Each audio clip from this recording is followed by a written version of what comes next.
رجب but کی casino کی video نے ان کے لیے ایک نئی مصیبت کھڑی کر دی ہے. اب ادارے اس چیز کو بھی صرف ایک ویڈیو نہیں بلکہ ایویڈنس بھی سمجھ سکتے ہیں اور بہت سارے نام سامنے آ رہے ہیں. کنول آفتاب، ذوالقرنین حیدر، حتیٰ کہ جنرل مرزا، ان سب کا data I P S transaction check کی جا رہی ہیں. اور یہ اب صرف ڈکی کا کیس نہیں رہا. Game has completely change. بسم اللہ الرحمن الرحیم. السلام علیکم ناظرین، امید ہے کہ آپ سب لوگ خیریت سے ہوں گے. آج کی یہ ویڈیو بہت ہی اہم ہے، اس لیے پلیز غور سے ضرور سنیے گا، کیونکہ اس ویڈیو میں ہم آپ کو مکمل طور پر سمجھانے جا رہے ہیں کہ آگے کیا ہونے جا رہا ہے. کیونکہ ڈکی بھائی کا چالان پیش کر دیا گیا اور یہ وہی چیز ہے جس نے پورے کیس کا رخ بدل دینا ہے. ساتھ ہی آج کی اس ویڈیو میں ہم بات کریں گے رجب بٹ کی، جن کے لیے حالات اب واقعی مشکل ہونے جا رہے ہیں. اور آخر میں ہم بات کریں گے سسٹالوجی کی، جو ولاگز میں تو بہت خوش نظر آ رہی ہیں مگر آنے والے دن ان کے لیے بہت ٹف ہونے والے ہیں. تو ویڈیو کو آخر تک ضرور دیکھیے گا، کیونکہ آج آپ کو وہ حقیقت بتائیں گے جو شاید کسی نے اتنی تفصیل سے نہیں بتائی ہوگی. تو ویڈیو سٹارٹ ہونے سے پہلے اگر آپ نے ہمارے چینل کو سبسکرائب نہیں کیا تو جلدی سے جا کر سبسکرائب کر لیں. تو سب سے پہلے بات کرتے ہیں ڈکی بھائی کے چالان کی. یہ سب سے اہم ڈیولپمنٹ ہے جو سامنے آئی ہے. ہمارے ذرائع کے مطابق ڈکی کا چالان عدالت میں پیش کر دیا گیا. اب سوال یہ ہے کہ یہ چالان ہوتا کیا ہے، اور ہم آپ کو آج سادہ زبان میں اس چالان کے حوالے سے بتائیں گے تاکہ آپ لوگ سمجھ سکیں کہ اصل میں یہ چالان ہوتا کیا ہے اور اب آگے ہونے کیا جا رہا ہے. قانونی زبان میں چالان اس رپورٹ کو کہا جاتا ہے جو ایف آئی اے یا پولیس تحقیقات مکمل ہونے کے بعد عدالت میں جمع کرواتی ہے. اس میں بتایا جاتا ہے کہ ملزم کے خلاف کیا شواہد ہے، کیا ثبوت موجود ہے اور حکومت کا موقف کیا ہے. سادہ الفاظ میں کہیں گے کہ it is like the final report because the legal game begins in court. یعنی کہ عدالت اب پورا ریکارڈ دیکھے گی، کوئی ملوث ہے، کیا ثبوت ہے، کیا گواہ موجود ہے. اب یہی ریکارڈ طے کرے گا کیس کس سے مچ جائے گا.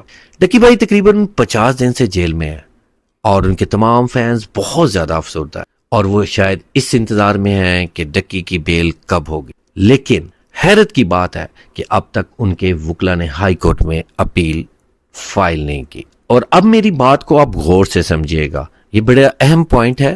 اگر اپیل چالان سے پہلے کی جاتی تو شاید انہیں ٹیمپریری ریلیف مل جاتا، لیکن اب جب چالان پیش ہو گیا تو معاملہ مزید ٹیکنیکل اور ڈیفیکلٹ ہو گیا، کیونکہ اب عدالت صرف شواہد دیکھ کر ہی فیصلہ کرے گی. لیکن حیرت کی بات ہے کہ ان کے وکلا نے ایسا فیصلہ کیوں کیا کہ چالان پیش ہونے کے بعد ہی ہم اپیل فائل کریں گے. اور اب میں آپ لوگوں کو بتاتا ہوں کہ جب ہائی کورٹ میں اپیل فائل کر دی جائے گی، یہاں اگر کسی ثبوت میں ویکنس ہوئی تو وہ ڈکی کے لیے ایک امید کی کرن ہو سکتی ہے. لیکن دوسری طرف اگر ایف آئی اے نے مضبوط کیس تیار کر دیا اور ہائی کورٹ میں ان کی بیل چانس بھی کم ہو سکتے ہیں. اور یہی وجہ ہے کہ لوگ پوچھ رہے ہیں کہ ڈکی بھائی نے ابھی تک اپیل کیوں نہیں کی. یہ ان کے وکلا ہی بتا سکتے ہیں، کیونکہ اب معاملہ ہائی کورٹ میں ہے اور ہائی کورٹ ثبوتوں کی بنا پر فیصلے سناتی ہے. یہ کیس اتنا زیادہ امپورٹنٹ ہے، اگر ڈکی کا کیس سالو ہو جاتا ہے تو ان تمام انفلوئنسر کے لیے بہت آسان ہو جائے گا. لیکن تمام سوشل میڈیا پر یہ بات کی جا رہی ہے کہ آخر ڈکی کو یہ سزا کیوں مل رہی ہے. باقی تمام انفلوئنسر نے بھی تو گیملنگ ایپ پہ کام کیا تھا جو پاکستان میں موجود ہیں، یعنی کہ سسٹالوجی، جنت مرزا اور بہت سارے انفلوئنسر جنہوں نے گیملنگ ایپ کے اوپر کام کیا. آخر ادارے ان کو کیوں نہیں گرفتار کر رہے؟ تو آج کی اس ویڈیو میں ہم آپ کو وہ بھی بتائیں گے. اب بات کرتے ہیں ہم رجب بٹ کی، جو اس وقت شاید اپنی زندگی کے سب سے کرٹیکل فیس میں سے گزر رہے ہیں. ان کے خلاف ایف آئی آر تو درج ہو چکی ہے اور 3 نوٹس بھی بڑھوا دیے گئے ہیں. اور قانونی طور پر اگر کوئی شخص عدالت کے نوٹس کے باوجود پیش نہ ہو تو اسے اشتہاری مجرم قرار دیا جاتا ہے. اور آپ لوگ جانتے ہیں کہ اشتہاری قرار دیے جانے کے بعد کتنے نقصانات ہوتے ہیں. ایسے شخص کا سفر پر پابندی لگ سکتی ہے، اس کی جائیداد ضبط ہو سکتی ہے، کسی بھی قسم کی قانونی سہولت سے محروم ہو جاتا ہے. اب مسئلہ یہ ہے کہ رجب بٹ اپنے وکیلوں کے فیصلے کے بنا پاکستان نہیں آ سکتے اور وہ صرف اسی چیز کو دیکھ رہے ہیں کہ ڈکی کے کیس کا فیصلہ کیا ہوتا ہے. لیکن یہاں پر ایک مسئلہ بھی درپیش ہے. رجب بٹ کی کیسینو کی ویڈیو نے ان کے لیے ایک نئی مصیبت کھڑی کر دی ہے. خود رجب بٹ آ کر یہ بات کو تسلیم کر رہے ہیں کہ میں ایک دفعہ نہیں 2 دفعہ کسینو گیا ہوں اور شغل میلے میں میں اپنے دوست کے ساتھ چلا گیا. میں نے کون سا اتنا بڑا جرم کر دیا؟